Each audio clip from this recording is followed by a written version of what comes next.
Então eu quero ler com você, meu irmão, hoje, o texto bíblico no Evangelho segundo escreveu João, capítulo 20, leremos a partir do versículo de número 24.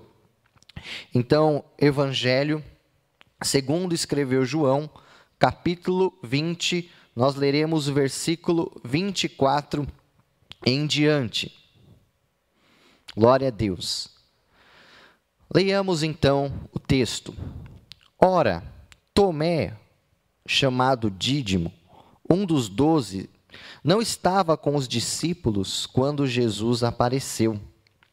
Os outros discípulos lhes disseram: Vimos o Senhor. Mas ele lhes disse: Se eu não ver as marcas dos pregos nas suas mãos, não colocar o meu dedo onde estavam os pregos, e não puser a minha mão no seu lado, não crerei. Uma semana mais tarde, os seus discípulos estavam outra vez ali, e Tomé com eles. Apesar de estarem trancadas as portas, Jesus entrou, pôs-se no meio deles e disse: Paz seja com vocês.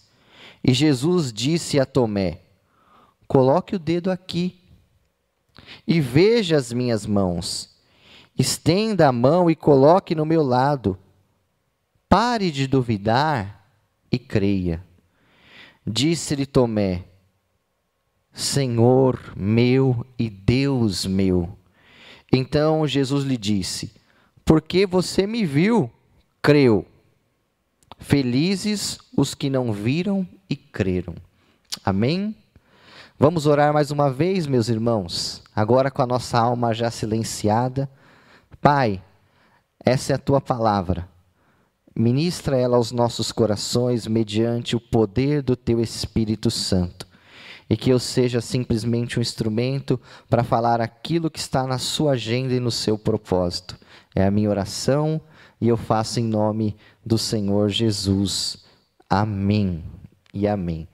O tema que estamos desenvolvendo é encontros de ressurreição. Então falamos sobre isso na última semana e hoje queremos dar continuidade falando sobre encontros de ressurreição. Por ser esse o mês onde celebramos a Páscoa, onde nós celebramos a ressurreição de Jesus, estamos usando esse espaço para falar sobre esse que é o tema central da nossa fé, a maior e mais bendita das nossas esperanças, a ressurreição. Tanto a ressurreição de Cristo, quanto a esperança da nossa ressurreição.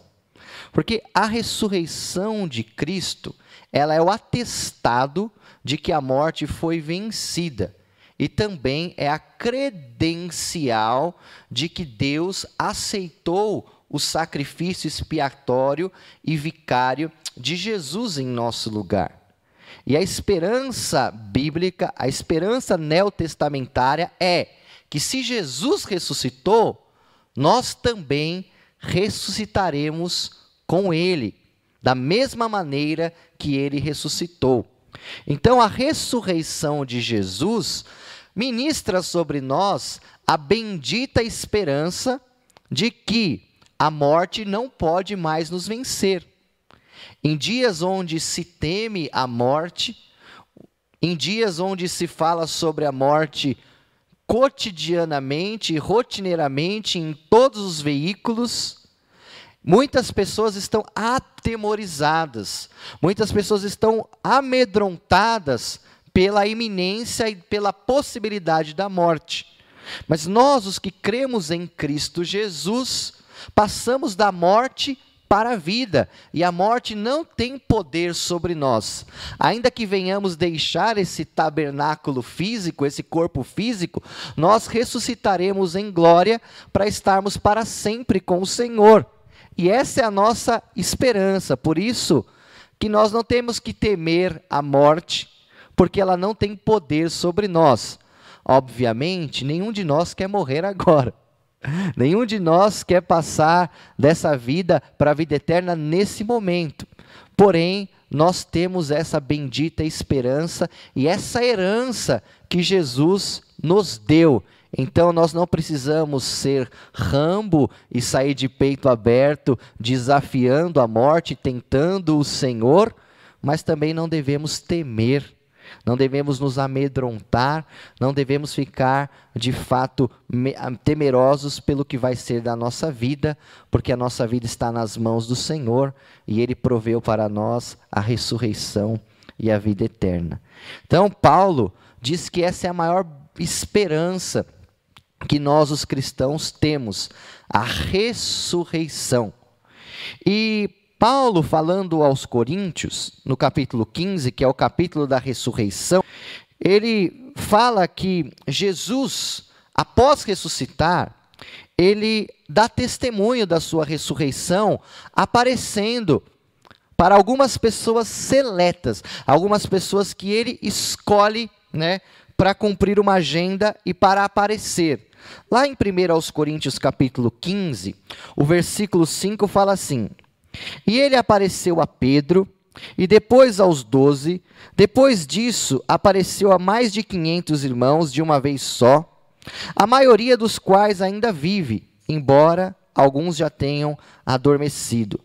Depois apareceu a Tiago, e então a todos os apóstolos. Depois desses apareceu também a mim, como a um que nasceu fora do tempo.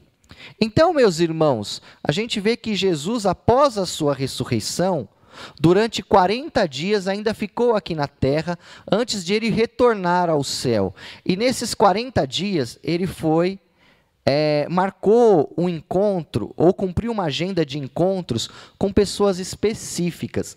E na semana passada nós falamos sobre 3 encontros preciosos que Jesus teve após a sua ressurreição. Com Maria Madalena, falamos sobre com os 2 discípulos, a dupla a caminho de Emaús, e falamos sobre Pedro na praia.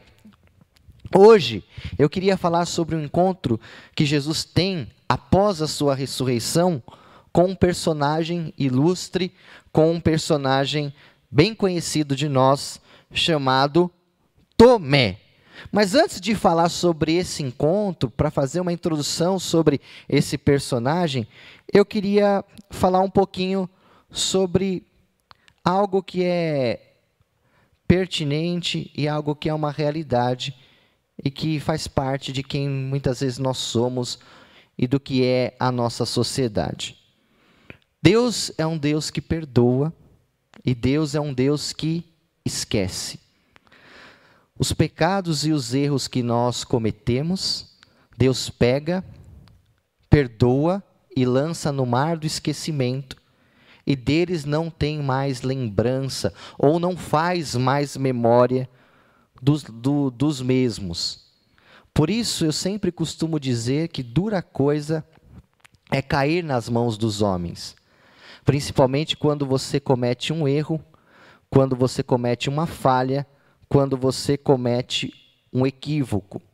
Porque os homens, eles têm o hábito e têm o costume de rotular as pessoas, de colocar rótulos sobre as pessoas, mediante aos seus erros, mediante aos seus defeitos, e não pelas suas qualidades.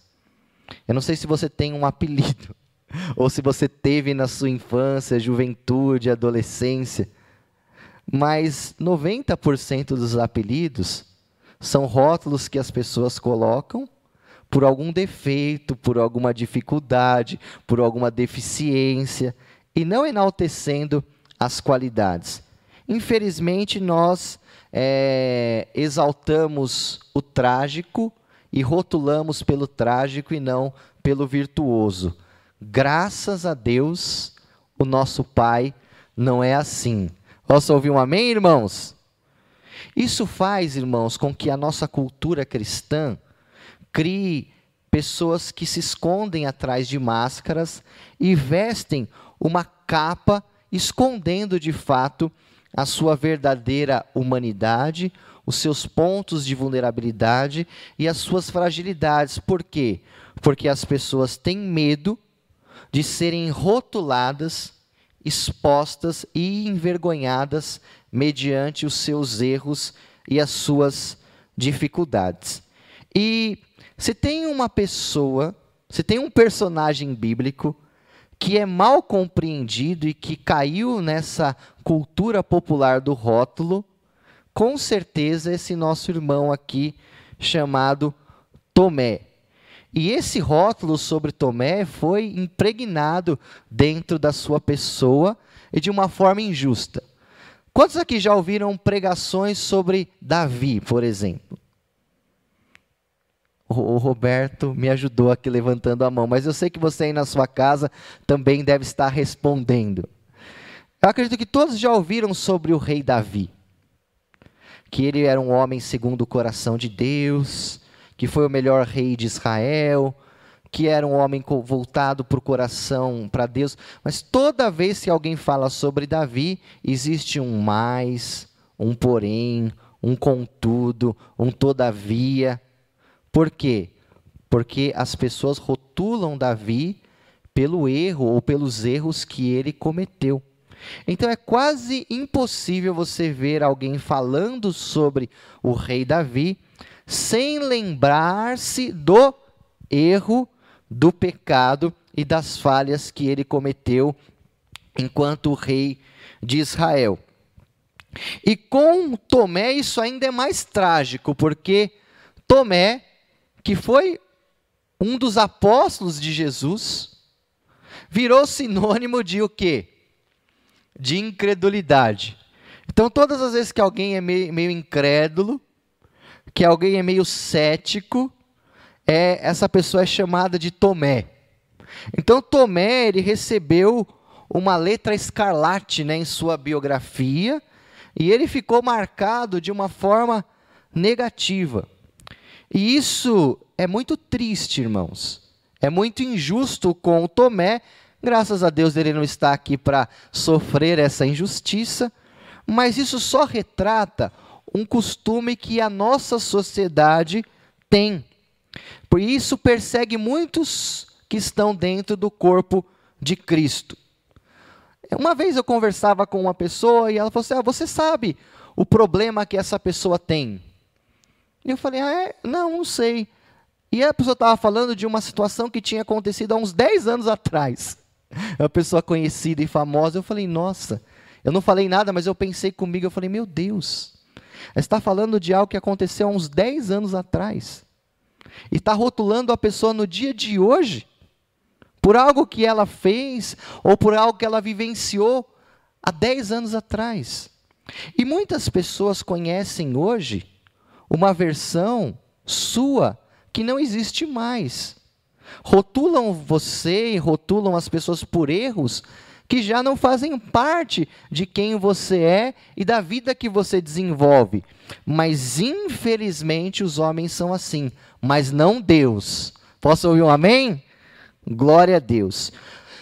Por muitos séculos, os primeiros séculos da igreja cristã, as referências sobre Tomé, Dídimo, sempre foram positivas, né? Ele era enaltecido como um homem de fé, enaltecido como um dos apóstolos de Jesus. Eles honravam a tradição de que Tomé foi um mártir da fé cristã. Porém, do século V em diante, a ênfase em Tomé passou a ser numa pessoa incrédula, numa pessoa cética, e isso virou uma cultura quase que universal, né? Quase todas as pessoas, quando falam sobre o Noé, usam ele como exemplo de incredulidade, ceticismo, né? Porém, irmãos, há alguns anos atrás, eu não sei dizer quantos anos atrás, talvez uns 4, 5 anos atrás, alguém ressuscitou a mensagem que a igreja primitiva tinha a respeito de Tomé. E por causa dessa ressurreição, houve uma recuperação ou um crédito de novo na imagem de Tomé como um homem de honra, como um discípulo que seguiu a Jesus, que em um evento, quando Jesus disse que voltaria para Jerusalém, e os discípulos tentam persuadir Jesus de não voltar para Jerusalém, porque ali os principais sacerdotes, a cúpula religiosa da época, queriam matar Jesus. E Jesus, os discípulos falaram assim: não, mas você vai voltar para lá, eles querem te matar. E Tomé olha para os discípulos e fala assim: vamos junto com ele, para que a gente morra junto com ele. Então a gente vê que Tomé, ele tinha ali uma disposição interna de servir a Jesus, de amar a Jesus e de se entregar para Jesus.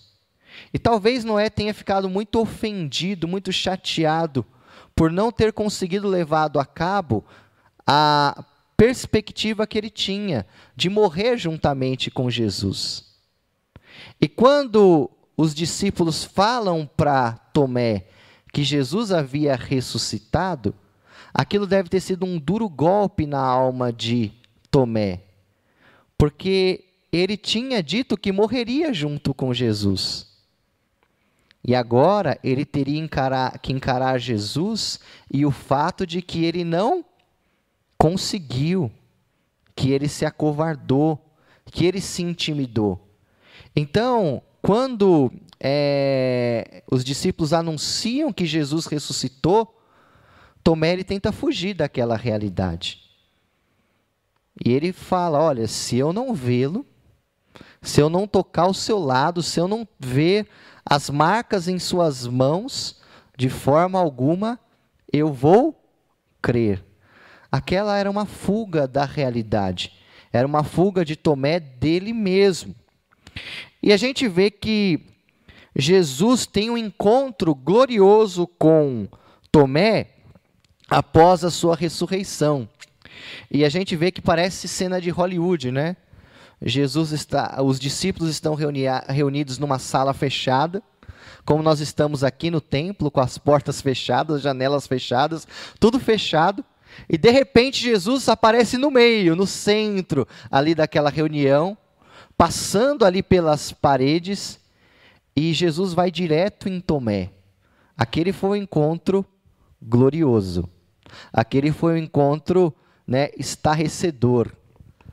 Jesus vai até Tomé e mostra para ele as suas mãos, mostra para ele o seu lado e fala: Tomé, toca aqui.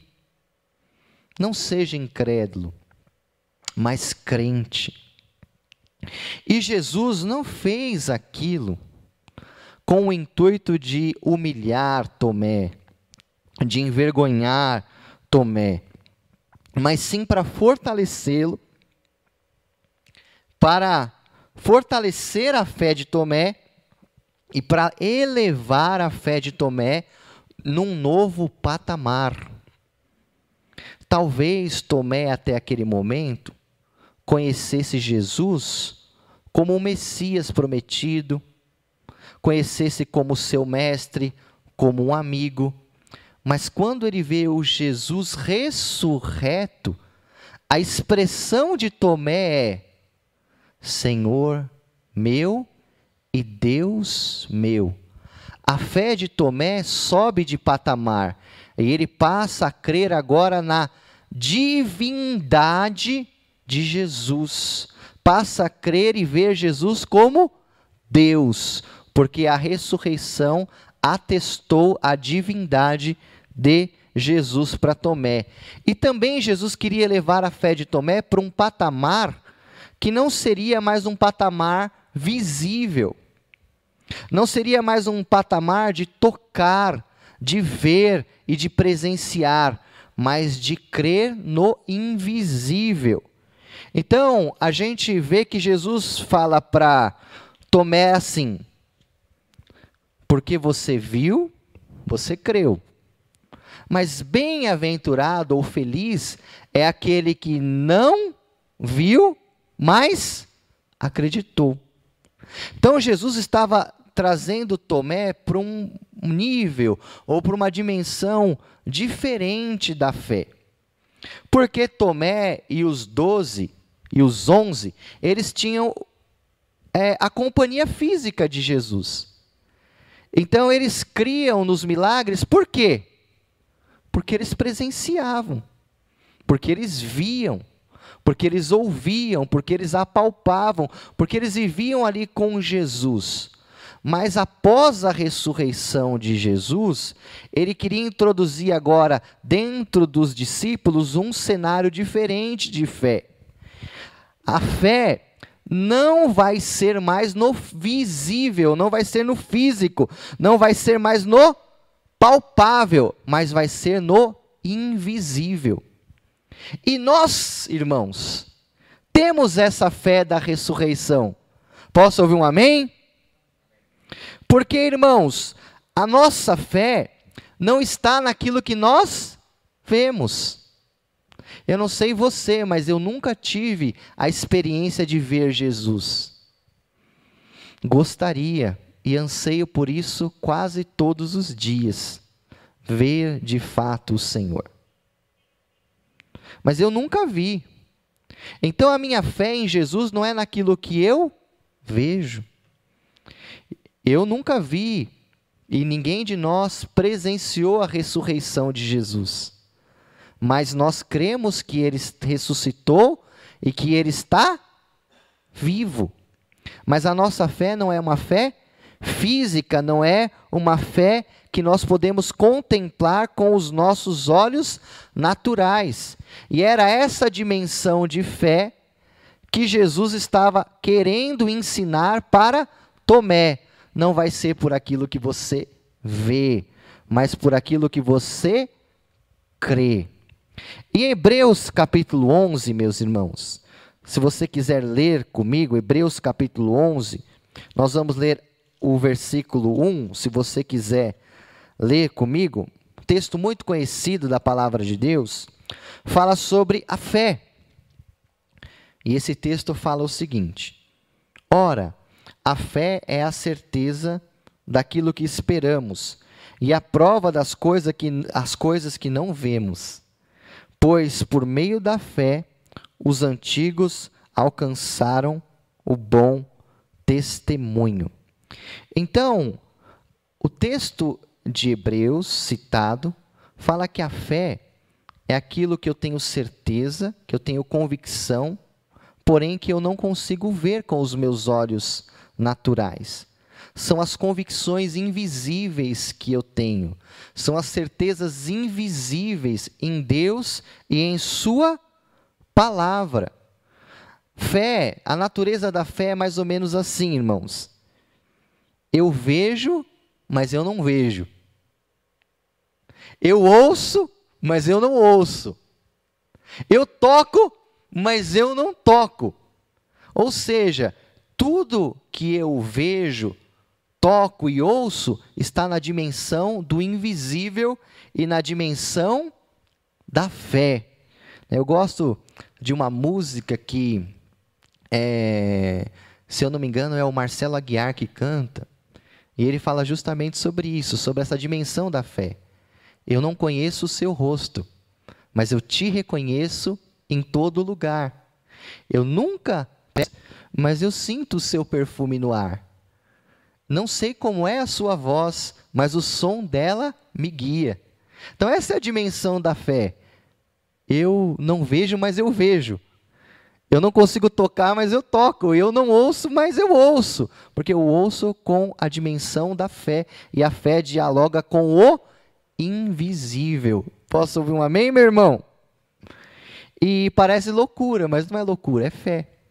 E o texto aqui de Hebreus continua dizendo sobre homens que tiveram sucesso, bom testemunho e êxito, dialogando e se comunicando com o invisível. Ele cita vários aqui, eu queria só passar alguns aqui de forma bem rápida. E ele fala que Abel, pela fé, entregou uma oferta que agradou a Deus. E a oferta de Abel Foi uma oferta da sua própria vida, que por causa daquela oferta, ele morreu. Mas o que fez Abel ser agradável aos olhos de Deus, ser aceito aos olhos de Deus e ter ali perdido a sua vida por amor a Deus, ter feito um sacrifício a Deus, foi aquilo que Abel contemplava além dos seus olhos. Ele conseguia se relacionar com um Deus que ele não via, mas que ele era capaz de oferecer a sua própria vida e as suas ofertas. Posso ouvir um amém, meus irmãos? Por que entregamos a nossa vida para Deus? Por que sacrificamos sonhos para Ele? Por que renunciamos? Porque dialogamos com o invisível. E aquilo que nós não vemos é tão concreto para nós, é tão real para nós, é tão convicto para nós, que em nome dessa fé a gente entrega, a gente sacrifica, a gente doa, a gente renuncia, a gente abre mão. A Bíblia fala que Abraão, pela fé, saiu da sua terra e foi para o lugar sem saber para onde ele estava indo. O texto de Hebreus fala aqui. Ele não sabia para onde estava indo, não sabia o lugar, o seu destino final, mas mesmo assim seguiu essa voz invisível, seguiu esse Deus invisível, seguiu essa orientação invisível.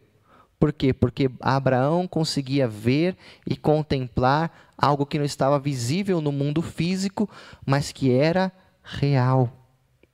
Então, meus irmãos, como a gente pode sair de um lugar sem saber para onde ir? Como nós dobramos os nossos joelhos e buscamos a direção de Deus e falamos: Senhor, eu quero ir para onde a sua vontade mandar. Quero fazer o que o Senhor quer que eu faça.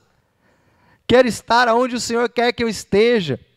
E nós buscamos direção de um Deus que nós não vemos e de uma voz que nós não conseguimos ouvir com os nossos ouvidos físicos, mas nós sabemos que essa direção, ela é boa, perfeita e agradável, e é a melhor direção para a nossa vida. Isso é fé, é seguir a direção do invisível. Posso ouvir um amém, meus irmãos? Noé, o texto fala sobre Noé, que Noé conseguiu ver o invisível e construiu uma arca para a salvação dele e da sua família. Durante 120 anos, o justo Noé se manteve íntegro, puro, no meio de uma geração corrompida.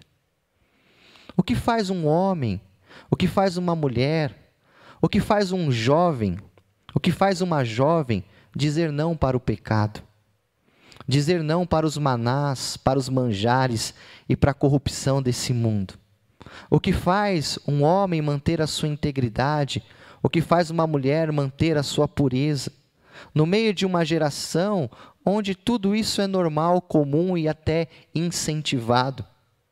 O que faz é a fé, é o diálogo e a conexão com o invisível, que faz com que a gente siga os princípios divinos. Então, meus irmãos, a gente vê que o que substanciava a fé desses homens era aquilo que eles dialogavam com o invisível e a palavra de Deus que eles tinham como norte para a vida deles.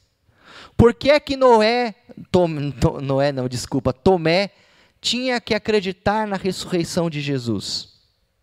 Tinha que acreditar que Jesus tinha ressuscitado. Por que é que Tomé deveria ter acreditado? Porque os discípulos disseram? Não. Mas porque Jesus tinha dito que ressuscitaria e os encontraria em Jerusalém.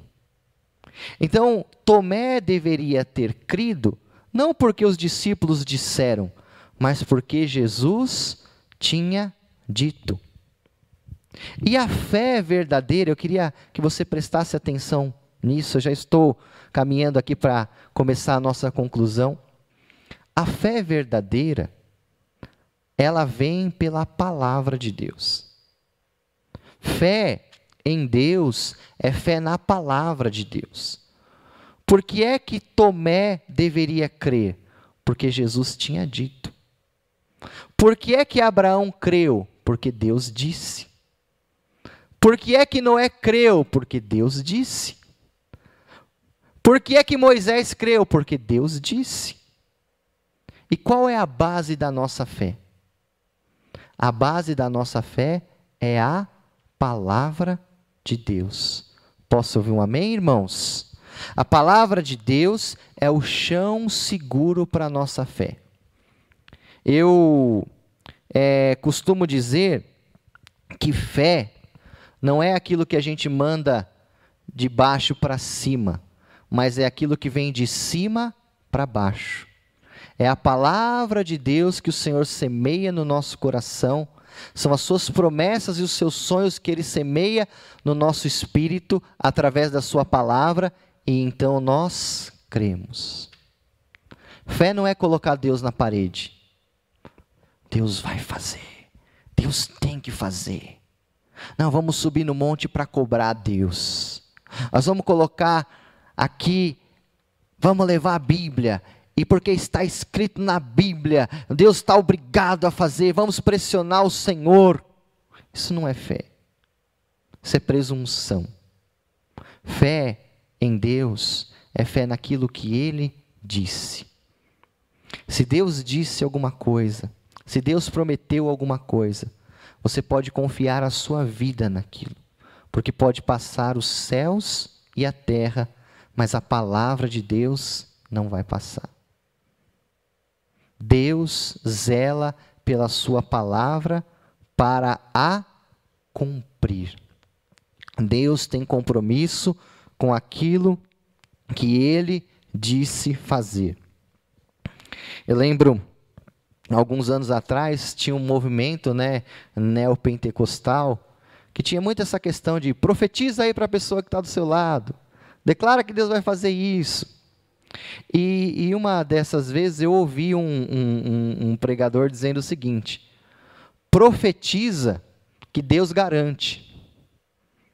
Deus não tem compromisso com aquilo que a gente diz que Ele vai fazer, mas Deus tem compromisso com aquilo que Ele disse que vai fazer. Ele não vela pela nossa palavra para que ela se cumpra, mas Ele vela pela sua palavra para que ela se cumpra. E aí até usava um texto fora de contexto, lá de 1 Reis 17, onde Elias vai diante do rei Acabe e fala assim: sobre a minha palavra não vai chover em Israel. Mas o pessoal esquece dos versículos anteriores, onde Elias fala assim: cujo Deus, aonde a presença eu estou. Antes de Elias dizer uma palavra, ele tinha ouvido da boca de Deus. Não foi sobre a palavra de Elias que não choveu em Israel, mas foi sobre a palavra de Deus na boca de Elias. Então existe uma grande diferença entre a palavra de Deus na boca de um homem de Deus e a palavra de um homem na boca de um homem falando em nome de Deus. Deus vela pela sua palavra para que ela se cumpra. Posso ouvir um amém, meus irmãos? Então, Deus está nos ensinando nessa noite a nós tirarmos os olhos das circunstâncias, tirarmos os olhos dos acontecimentos, tirarmos os olhos das evidências e colocarmos os seus olhos nele e na sua palavra. Contemple o invisível, dialogue com o invisível, creia no invisível, porque o invisível é mais real do que aquilo que se vê, porque aquilo que se vê surgiu daquilo que não se vê. Aleluia, louvado seja Deus. Amém, meus irmãos? E eu queria aqui terminar dizendo algumas coisas práticas que a gente pode, de repente, levar desse estudo. Nós cremos em um Jesus ressurreto e cremos na ressurreição de todos aqueles que nele creem. Primeira coisa, irmãos, que eu quero deixar como aplicação prática desse estudo para a sua vida: Não aceite o rótulo dos homens. Posso ouvir um amém? Deus não rotula você pelos seus erros. Deus não coloca uma letra escarlate em você pelos teus erros e não te perdoa, não te anistia e não muda a sua história. Se você teve erros no seu passado, se você cometeu pecados no seu passado e você se arrependeu, e você mudou a sua vida, o sangue de Jesus já te limpou, você é perdoado. Quero dizer para você que está me assistindo, você é perdoado. Não existe mais esse rótulo de acusação. Tire esse rótulo que os homens querem colocar sobre você. Se você já se arrependeu, se você mudou de vida, o Senhor já te perdoou. O Senhor já removeu esse rótulo sobre você. Não aceite os rótulos que os homens querem impor sobre a sua vida.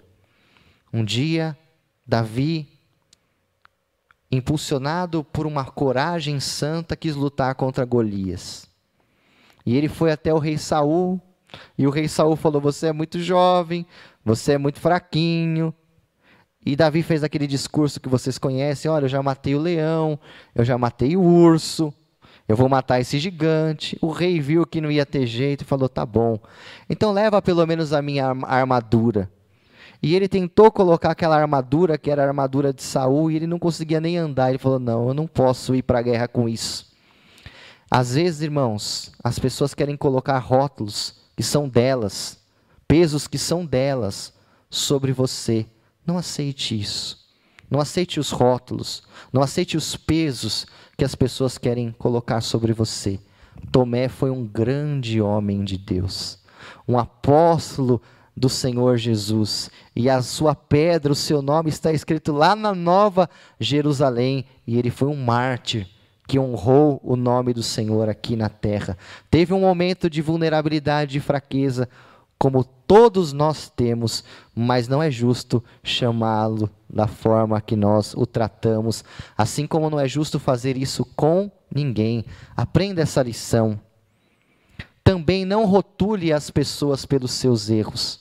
Talvez você tenha sido vítima disso, mas talvez você seja aquela pessoa que vitima as pessoas dessa forma. Que, sabe, olha para a pessoa já com um preconceito, com um conceito errado por aquilo que a pessoa um dia errou, tropeçou, e como se agora ela fosse ré ou réu do pecado eterno. Não coloque rótulos sobre as pessoas.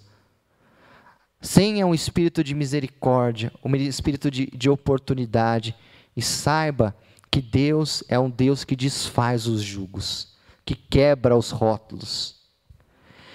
Terceira coisa, substancie a sua fé na palavra de Deus. Não tenha fé na fé. Não tenha fé naquilo que as pessoas dizem. Não tenha fé naquilo que as pessoas desdizem. Não tenha fé nas promessas humanas, mas tenha fé na palavra de Deus. Creia que aquilo que Deus disse vai acontecer, que aquilo que Deus prometeu vai se cumprir, que Deus não vai voltar atrás naquilo que Ele prometeu para as nossas vidas. Ele prometeu que Ele não vai te deixar, Ele prometeu que Ele não vai te desamparar, e a crise não vai desfazer a promessa de Deus. Deus prometeu que Ele vai te suprir em todas as suas reais e verdadeiras necessidades, e essa promessa não foi revogada por causa da pandemia. Acredite, as promessas de Deus são fiéis, e eu posso descansar seguro na palavra do Senhor. Um dia, Jesus andando em alto mar, Pedro fala: se é o Senhor mesmo, me manda ir ter com o Senhor sobre as águas. E Jesus fala: vem, Pedro. E Pedro desce e começa a andar pelas águas geladas do mar da Galileia, começa a andar sobre as águas, mas de repente ele olha, começa a ver a realidade, olha para o vento e começa a duvidar, e então ele começa a afundar. Enquanto Pedro estava olhando para Jesus e caminhando sobre a sua palavra, ele andou sobre as águas. Mas no momento que ele olhou para o vento, olhou para o natural, ele acabou afundando. Meu querido, se você olhar para Jesus e você caminhar sobre a palavra dele, você não vai naufragar. Mas mesmo que você tenha naufragado, porque você olhou para as circunstâncias, olhou para o vento, olhou para a realidade, você naufragou na sua fé, Jesus te estende as suas mãos hoje e Ele te levanta, em nome de Jesus.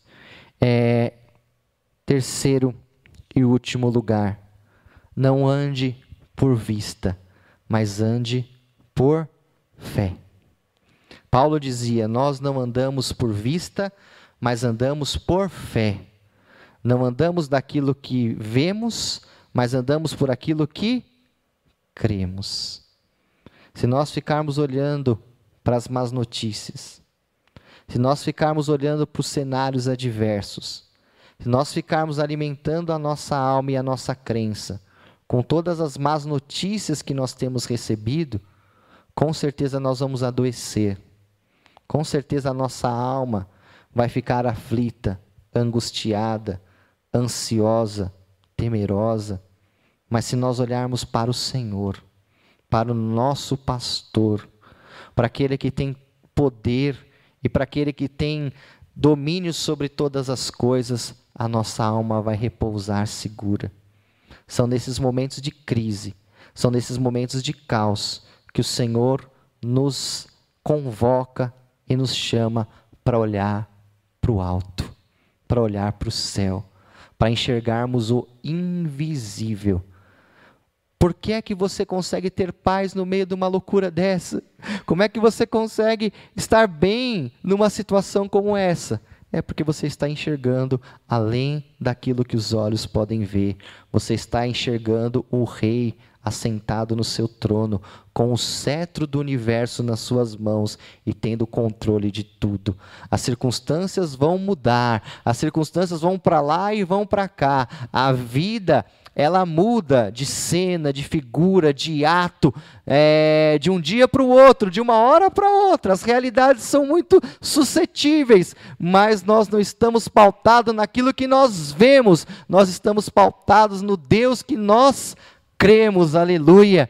E ainda que a terra se mude, que os montes se abalem, que o mar esbraveje, o Senhor continua reinando, o Senhor continua sendo soberano, o Senhor continua detendo o controle de todas as coisas.